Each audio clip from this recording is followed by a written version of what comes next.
While the United States is on a knife's edge about possibly getting into the Iran-Israeli war, everyone's looking to see what is the Israeli Iron Dome, the Israeli air defense system. How good is it? How much is it protecting Israel right now? How good could it protect American troops in the event that we get into this war and we have to fight also? President Trump yesterday said that the U.S. definitely can protect itself. There's no problem. We are definitely protected in the Middle East. So if we get into a war, we'll be able to take care of ourselves. But is that right? Was Netanyahu right in what he thought that they could get accomplished with air power? And is President Trump right that we could defend ourselves against Iranian ballistic missiles?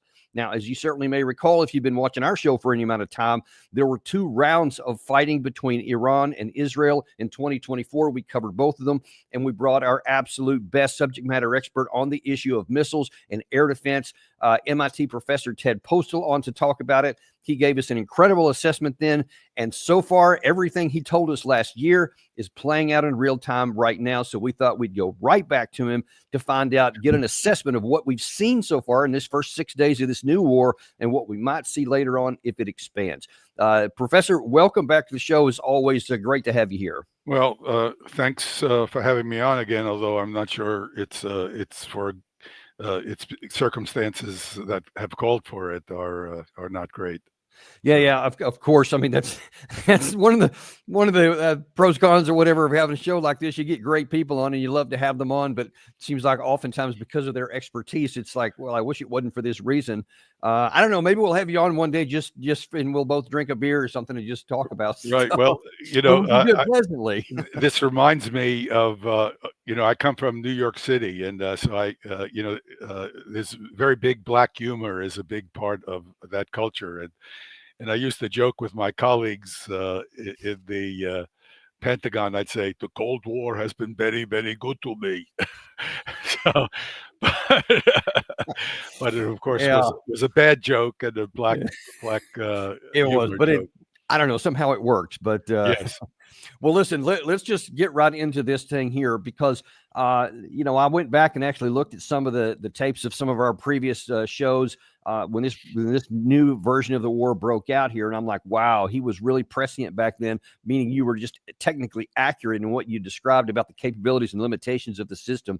So just let me ask just kind of your off the cuff, even before we get into the details of your presentation here, what is your overall assessment of how the integrated air defense system for Israel has performed up to this point?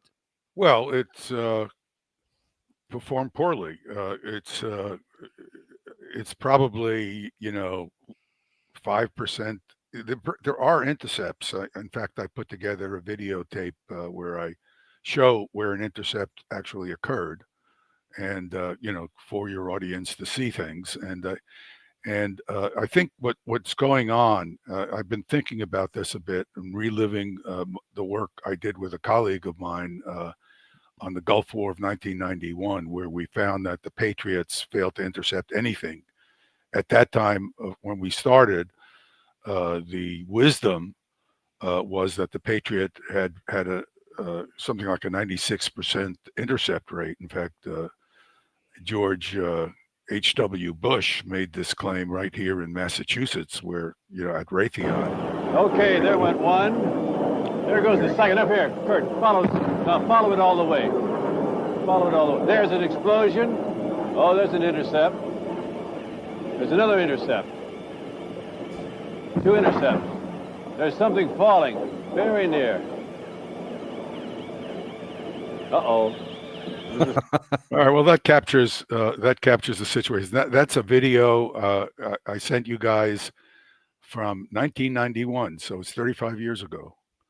And what really happened in the Gulf War of 91 is what's happening again.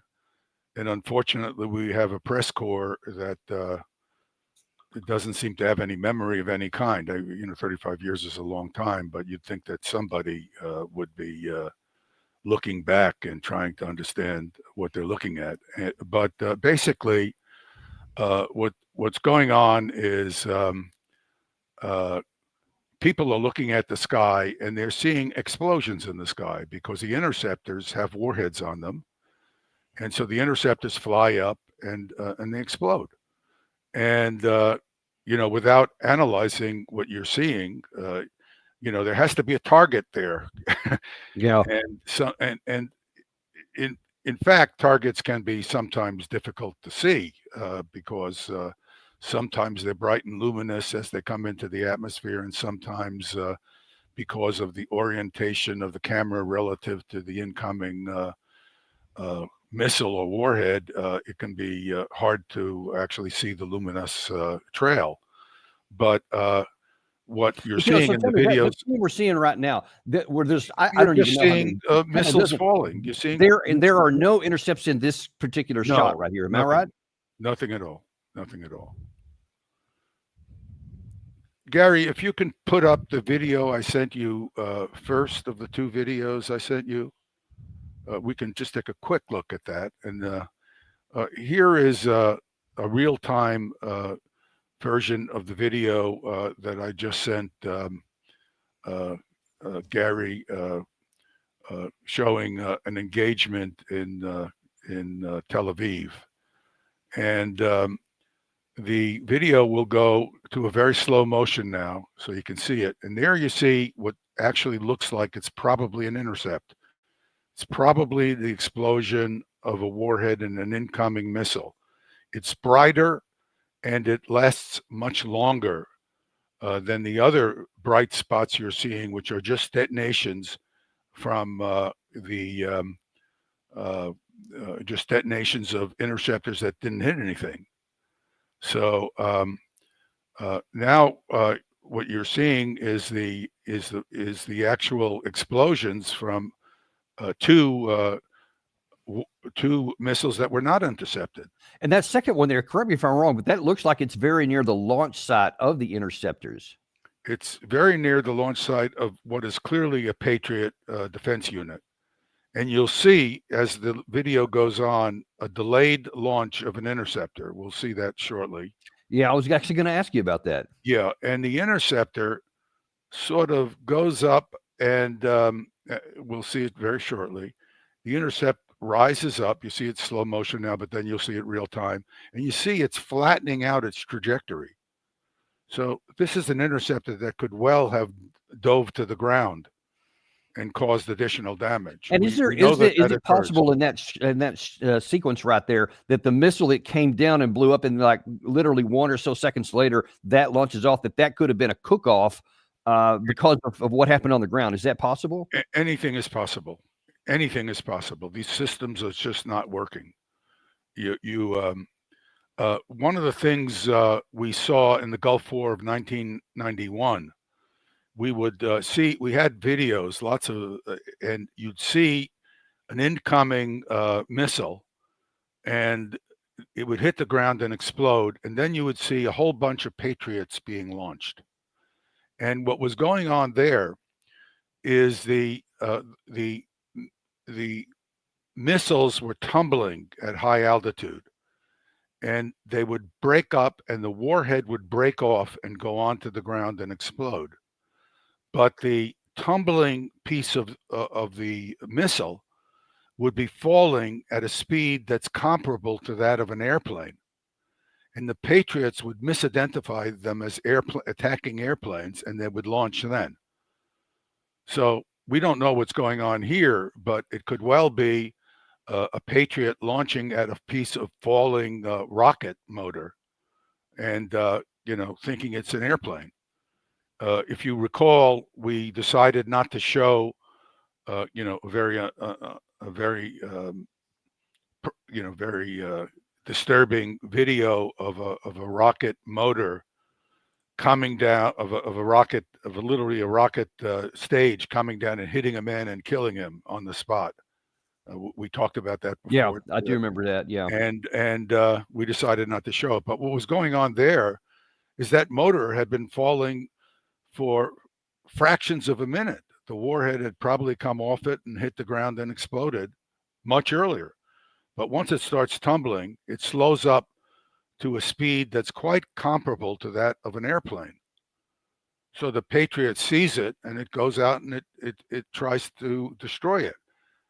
And it doesn't really destroy it because the Patriot warhead is big enough to do damage to it, but it's still going to fall and tumble to pieces of debris, which is one of the reasons why you definitely always want to wear helmets in areas where air defenses are operating. So, all right. So you've sent us a presentation here where you can run through some things and kind of show us in a little bit more detail about how this is working. I can simply remind you of some of the things I talked about earlier and explain why we are seeing some of the things we're seeing. That one right there is one of the most dramatic. Those 3 in a row that just roll in. Yes. And again, to make sure I understand what we're seeing here, these are tumbling warheads because you see the trails coming after, but not interceptions. These may or may not be. Sometimes you see this bright, a brightness, and then out of the brightness dims, and then you see a trail coming out. That may be a warhead or a piece of debris. It's hard to know. I mean, remember, you're only looking at, you don't have real detail.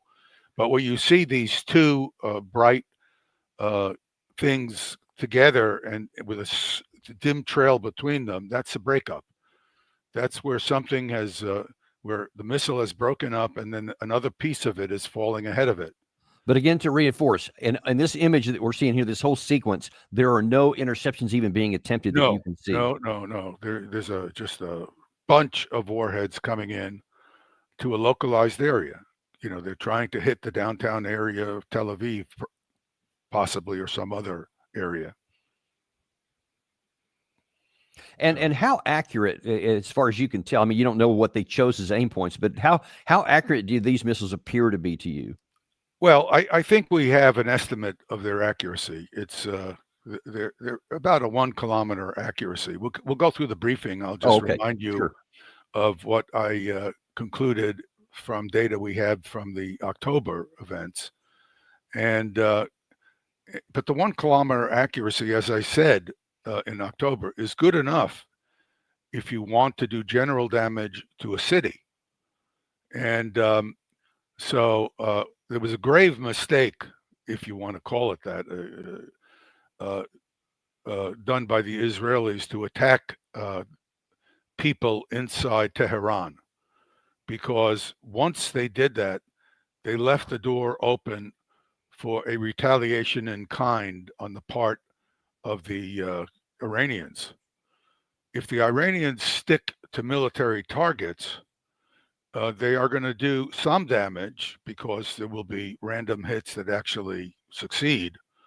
But generally, they're not going to hit a specific target, and destroy it, even though they would like to, because you really need tens of meters of accuracy, and they have 1,000 meters accuracy, or even if you say it's a few 500 meters accuracy, it's not nearly enough precision. And let's look at the other side of that, and I'd like you to go back to your presentation there, where you can show about some of these things you're talking about here. But it appears that the Israeli missiles that have fired into Tehran, especially in the early part of the war, seem to be very accurate, to the point where they hit specific apartment units inside of buildings. Well, that's a different level of technology, and incidentally, it's not ballistic missiles; they're drone or cruise type missiles. And they move slow enough that their optical systems can see a target and recognize it early enough to home on it. And these missiles are extremely sophisticated in terms of their homing and their guidance. And the Iranians may be close to that capacity now, but it may not be widely available in the Iranian arsenal, because they certainly did similar. They showed similar capabilities in their attack on the Saudi Arabian oil fields quite a while back. And so, just as on observation here, Gary's showing the Israeli missiles hitting Tehran at the moment, and again, I don't even see any attempted at intercepts. So it looks like both skies are pretty much wide open to the other's missiles. Is that a fair statement? Yeah, I think that's basically true.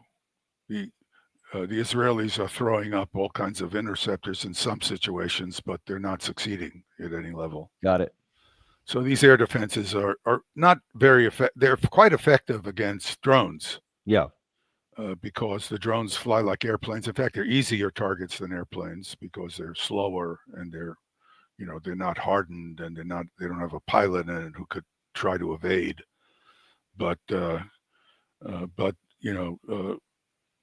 if you're dealing with drones, you can intercept them.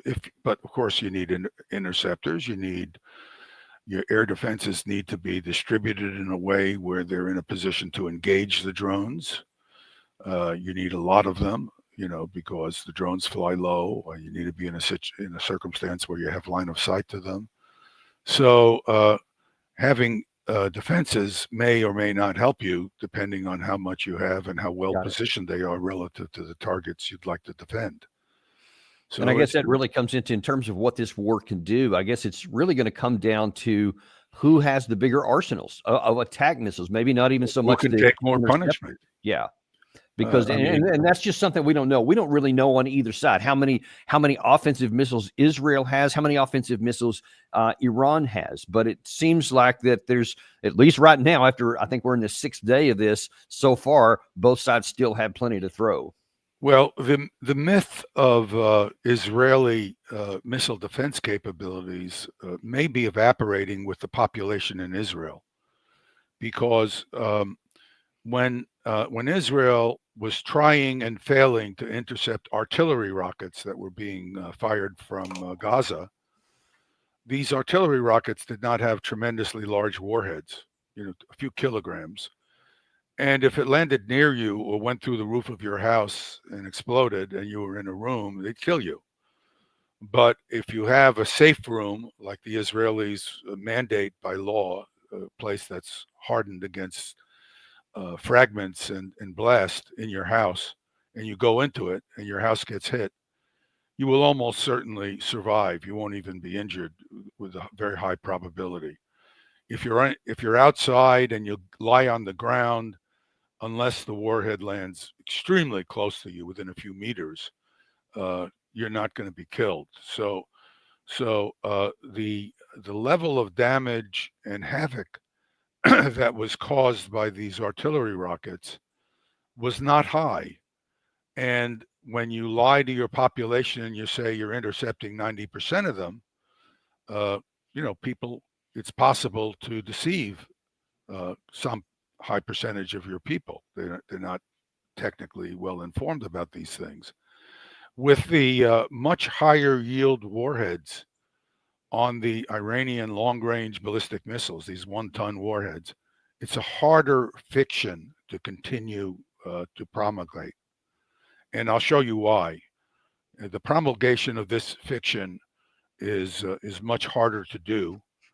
And there are some reports, not yet ubiquitous, but they may get stronger, about some parts of the Israeli population beginning to wonder about how well these Israeli missile defenses are being are capable, how well they're working. And I think the reason for that is the level of ground damage that one of these 1-ton warheads can do is enormously high. Not a nuclear weapon, but you don't want to be in the area where it falls and detonates. And people, it falls in the middle of Tel Aviv, and for a diameter of 250 or 300 meter circular area, you're going to have general damage in a large area. And I'll show you some photographs of this, but this is captured well. By the way, just want to jump in here real quick. I'm getting some information, I'll say, that something could be coming, something big could be coming regarding the Iran war, coming from one side or another. They're kind of effusive, but they said something between 2 and 3 p.m. this afternoon could dramatically ramp up the situation here.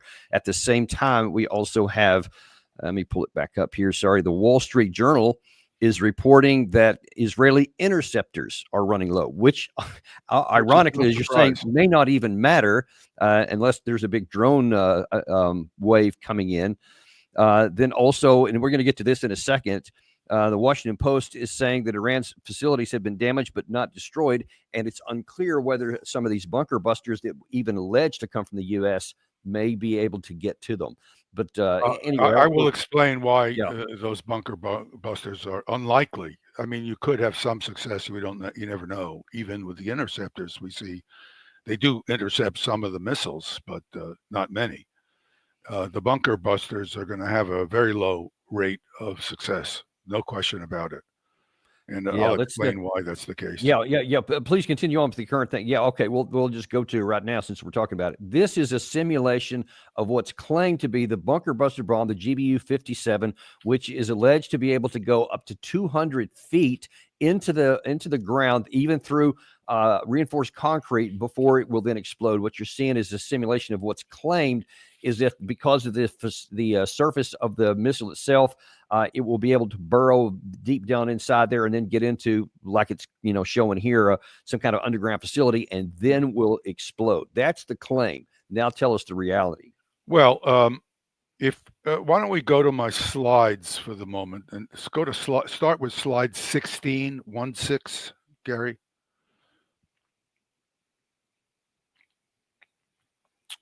This is a photograph of one of these bunker busters. They weigh about 30,000 pounds. Most of their weight is steel. In fact, I think it's about 5,000 or 6,000 pounds of explosives in this 30,000 pound munition. And you need a lot of steel because you want it to have a lot of weight. And you also need to protect the explosives inside it so that they don't get pre-detonated, before the munition penetrates deep enough into the ground. If we go to slide 18, we'll see a diagram of how this munition is allegedly supposed to work. I say allegedly.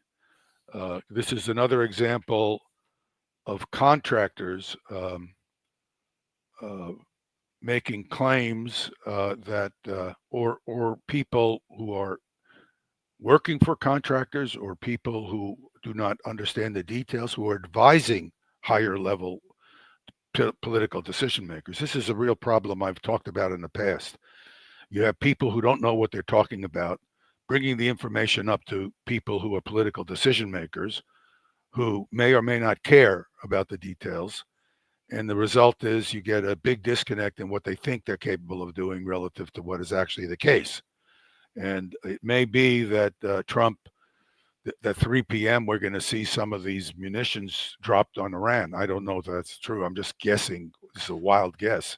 Yeah, that's kind of the implication from what I was told, that this might be our entry into this war. That's what really worries me. Well, and it's funny, to really your point here, that we have seen Trump in the last 24 hours dismiss the concerns that what Iran might do to us, because he says, no, we're protected, which implies to me just what you just said, that someone's telling him, oh yeah, we got all kinds of good air defense. And by the way, these bunker busters definitely can go 200 feet. But one other thing from this diagram you're talking about here, this also implies that Iran built these bunkers, that they didn't do any creativity, i.e. it's just straight down. So it's a nice little shaft that you can drop it into, as opposed to being offset or maybe multiple angles before where it is. We don't even know for sure under the ground where this thing may end up being. So correct me if I'm wrong, but you're kind of shooting blind anyway. You've preempted me, and that's good. Oh, sorry. You and Gary do it all the time. It's great. In this diagram, what you see is a depiction of a penetrating warhead that goes 200 feet into the ground, around 60 meters, and then detonates at its maximum depth. Now, the detonation of the 6,000 pounds of explosives can create a cavity of probably around 10 or 15 meters in radius, so maybe 20 or 30 meters in diameter. Now, if there's a tunnel below it that's another 20 meters below it, it could probably punch through the top of the tunnel too. But the tunnel's got to be within 10 or 20 meters of the location of the explosion. In other words, what if the tunnel is offset by 30 meters? We don't know where that tunnel is. We have no idea where the tunnel is. And so unless there's a big cave under there where it might penetrate to, or the tunnel or the big cave is very shallow, then you might actually have a situation where you could do quite a bit of damage. But there's not necessarily any reason to believe that the Iranians would design something this way. So now, just to in the case of the Fordo nuclear facility, let's just take a quick look at slide 19. I know Gary loves this stuff too. He does. I do too. He does. Notice that the structures that are underground are under hills.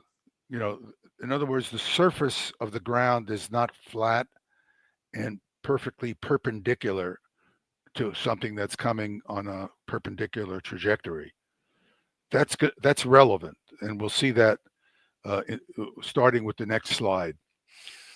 So now this is I chose this article in particular. There are a lot of articles like this, incidentally, because there are a lot of people all over the world who study these things. And I chose this article in particular because there are 5 authors of the article. They're all Chinese. This business of the Chinese somehow, stealing all our technology. And, Lindsey Graham and some of these other people better begin to understand that we're dealing with a highly sophisticated country, Iran among them. And there are highly sophisticated, very well-trained engineers and scientists in these countries. And the countries are utilizing these people for their defense. So this particular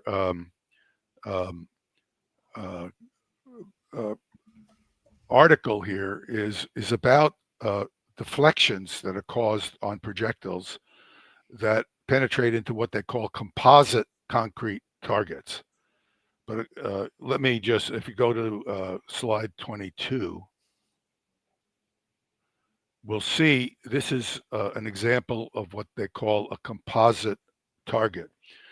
In this particular case, the diamond-shaped object that you see with a 120-degree angle that's labeled is a long piece of concrete. It's an elongated piece of concrete with a diamond cross-section. And if we go to slide 23, the next slide, there you see in the middle of this target that's set up for their test, you see this slab in front of you in the middle of it, and that's got a diamond shape. Now, if you go back to slide 22, the effect of the diamond shape is to cause the penetrating munition to be deflected. Let's go back one more slide to 21. Fascinating. Yeah. Fascinating. That's the implications are considerable. Oh, you bet. You bet. So if you're attacking a concrete a bunker, you really want to have your munition hit the surface perpendicular. In this case, shown you here, the munition hits this diamond shape, and of course the surface is at an angle of 60 degrees in this case relative to the vertical. If you look at the front where it's labeled A, what happens is the motion of the front is slowed up by the engagement with the surface as it begins to penetrate. Well, the front is slowed up, but the back is not slowed up, where you see the W, the omega sign. Oh, yeah. What happens is the munition will twist toward the surface. It'll develop a direction, a deflection. And what we're seeing in the next slide, 22, is just an illustration of like a 25-degree deflection. Now, when you build a concrete protective surface, you intentionally put in these inhomogeneous sections. Tanks have inhomogeneous armor. It's a different concept, the armor, but spaced armor and things of that type. And it's the same concept. You have a munition that's very long and very fast coming, and it hits the tank, and some part of the tank protective structure is harder or more dense than the other piece, and it causes the munition to twist, and then you have a space between that piece of armor and the next piece, and you can divert the munition and keep the tank crew from being killed or hurt. So this is a concept that is very well understood and studied in great detail. Now, who's to say what's under the ground at these shelters? I don't know. And the United States may have people who know something about what's under the ground, because our intelligence looks at how when you look at intelligence photos, you can often see the structure, the construction of the underground system, depending on what kind of system. If it's a tunnel that's drilled from the outside, you can't see it. But if you're looking at structures that have been built up above the ground, you may see details of this kind built by your adversary. But there's not much you can do about it. I mean, if your adversary knows what they're doing, they could make the penetration of these munitions very problematic. So I don't know what the nature of the protective concrete or stone granite that is associated with these different sites are, but one source I read, which again I have no way of knowing if it's accurate, says that Natanz has 250 feet of concrete. I don't know if that's quite a bit, but if that's the case, I can tell you they're not going to be able to destroy things in Natanz. If they built a concrete structure that's that thick, it's got to have inhomogeneous material in it, intentionally put in to cause a deflection of munitions. So, and I'm curious, and again, this is maybe something you don't have specific knowledge about, but just from what you've seen and what you've experienced when you were working in the government, how much do you think our intelligence officials are aware of all the things you're talking about here, and then getting that up to the senior decision makers?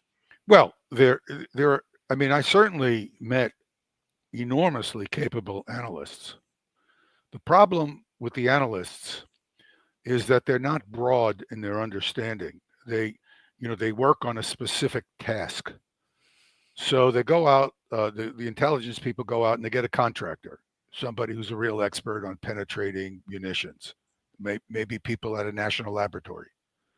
And these people tell them about, we can do this, we can do that, and blah, blah, blah. And so the guys who collect the information are not first-line experts. And they don't understand the broader implications of building inhomogeneous concrete. And speaking of that non-homogeneous nature, so if in a test, this GBU-57 can penetrate 200 feet of earth or concrete or whatever, what is your best estimate for what it can do if there is a non-homogeneous and granite and all these different angles? How far can it go, and to what extent, if it's even predictable, if it goes straight in here, could it be deflected maybe even multiple times before it runs out of kinetic power? Yeah, it could be deflected multiple times. It could be bent when it's deflected. This munition is very, very strongly built, but one of the problems you have with these munitions is they're subjected to such extreme forces, if it deflects suddenly and it's underground, because it's constrained both on top and on the bottom, because it's moving through dense material, it might even bend, become bent. And if it becomes bent, that would take a lot of force in this particular munitions case because it's got a lot of steel in it. But if that happens, even a small bend, this thing is going to go skimming around. It's not going to penetrate, uniformly. I have no idea if this thing has been designed with all these. The people who designed it are not stupid. They know what they're doing. So somebody who designed this thing understands all the things that you're hearing from me. But the question is, does anybody above them who they've talked to understood this? Because all of a sudden it becomes a magic weapon at some point. And these are technical people who often, they can be retiring in terms of, they can be, when I was talking about technical things and people misinterpreted what I was saying, I would be very forceful in making it clear that they didn't, that what I was saying was different from what they were repeating. But that was because I knew how easily misinformation propagates to the next level. And there's no way of knowing here. This is why, I've said, I think, in our discussions earlier, that you can't assume that people who have all this access really know anything, because they're getting information. Are you aware of? Obviously, this GBU-57 has been tested at some point. The mother of all bombs, the Moab, whatever, was also tested or so. And I know it has a lot less penetrating capacity before it can blow up. But are you aware if any tests at all have been done against these angled defenses? Well, I don't know, but let me show you the test that was done in China. Okay, yeah, please do. Yeah, let's look again at slide 23. And this was a target that the Chinese built to test the deflection capacity of this particular piece of inhomogeneity that was, put in place so they could test its deflection capability. In slide 24, you'll see the outcome of their experiment. You can see that this munition, which was coming in perpendicular to the slab, hit the slab and probably was diverted by maybe 30 degrees or 40 degrees and slammed into the slab below, almost, sideways. It was really deflected tremendously. And if we go to slide 20 and we look at the bottom table, experimental conditions and results, you can see that in the last column, they get, 22 degrees, 15 degrees, 16 degrees, 28 degree deflection angles. That's for this one situation. So,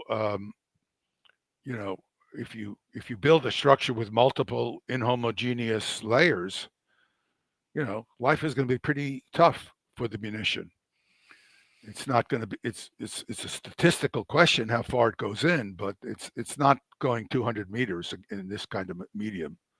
Now, this may be a question that you can't answer. I don't know, but let's just say, for our sense of argument, that these inhomogeneous facilities and defensive barriers inside or under the ground, rather, is going to limit significantly what these, whether it's GBU-57 or anything else, can do. Meaning that the centrifuges or so below probably would be able to withstand all of that. In that case, do you have any knowledge about if Iran decided to race to the bomb because of all of this stuff, could they safely do so with the facilities at Fordo?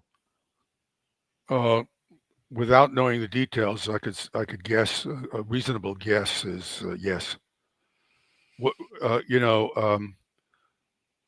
if you have 60%, I haven't done the arithmetic for this. I apologize because I can do it and I haven't done it. So it's off the top of my head, and people have to take it with a grain of salt. But if you get to 60% enrichment uranium, which they've already gotten to, it's a myth to think that you've done 60% of the work to get to 90%, which is weapons grade. If you get to 60%, my off the top of the head guess is you've done pretty much 75 or 80% of the enrichment work that you've needed to do. You probably only need 15 or 20% more enrichment effort. So if you don't have, so if you need to, if it takes you a year to enrich to 60%, then it takes you, a month to enrich that 60% to 90%. So if the Iranians have truly not enriched to 90%, I can, next time we talk, I can have actual numbers for you. I just haven't had a chance to do the arithmetic. But the big secret about enrichment, which all the advocates for nuclear power have never wanted to talk about, is that the most effort in enrichment is at the lowest levels. So a simple-minded way to think of it, it's not quite correct, but think of it this way. Let's say I have 1% enriched uranium. Natural uranium is 0.7%, but let's say 1%. It takes me a certain amount of effort to get to 2%. It takes me a roughly similar amount of effort to get to 4%. It takes me a roughly similar amount of effort to get to 8%. So once I get to 50%, it takes me a roughly similar effort to get to 100%. Now, this is not, this is not strictly true. What I'm saying, it's a conceptual picture I'm trying to paint for you.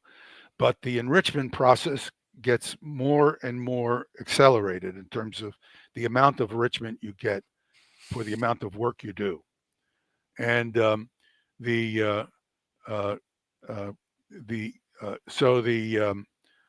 what are called SWUs, separative work units, you need to get to 90% enrichment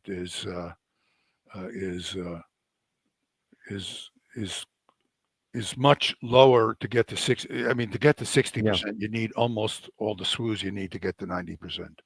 Well, listen, we really appreciate you coming on today with this stuff, because this has been potentially one of the most dramatic information shows that we've ever done with you, because of the implications are pretty profound. And I literally just got another notification here from somebody who has some access, who claims that we are going to hit, the United States is going to hit Fordo, if not today, before the end of the weekend. So apparently it is coming. We'll see if that's true. That's the point, exactly, because the implication being you going to enter the war to take away a capability, and you probably, the most likely outcome is that we'll fail to do that, but then we will enter the war, and now then we will be subject to missiles, which you showed us at the top of this episode we don't have the ability to adequately defend against, and our troops could be, sitting ducks for this, and no way to defend themselves. And that is a terrible place to be. One very important thing, and I've emphasized this every time I've been in a situation where people who are in target areas might hear what I'm saying. And I mean this, I'm not trying to be funny. Take shelter. If you take shelter, your chances of surviving are tremendously increased, even if a munition lands next to you. So, for example, in World War II,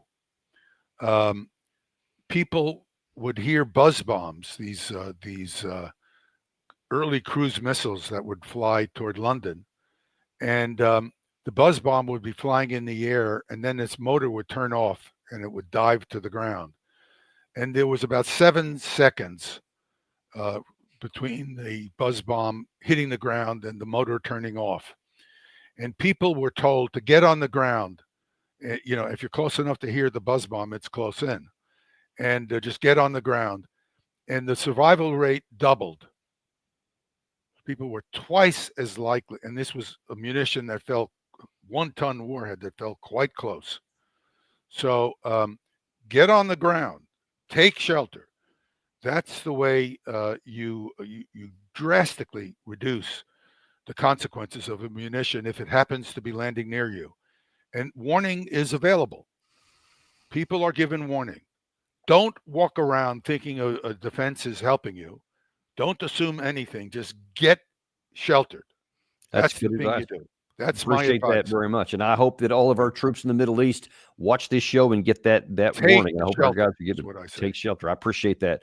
Absolutely. Listen, we really appreciate you coming on. This has been spectacular. I hope that the people in the White House are watching this show today. They definitely need to invite you in for Unlikely. classified briefing. That would be great. But listen, we also have Doug McGregor coming on in about 15 minutes from now, by the way, because of the Iran side and probably because of the knowledge that they have that Ted Postol has just illuminated for us. They're saying we're not going to surrender. We're not going to give in because we get a bunch of missiles falling on us.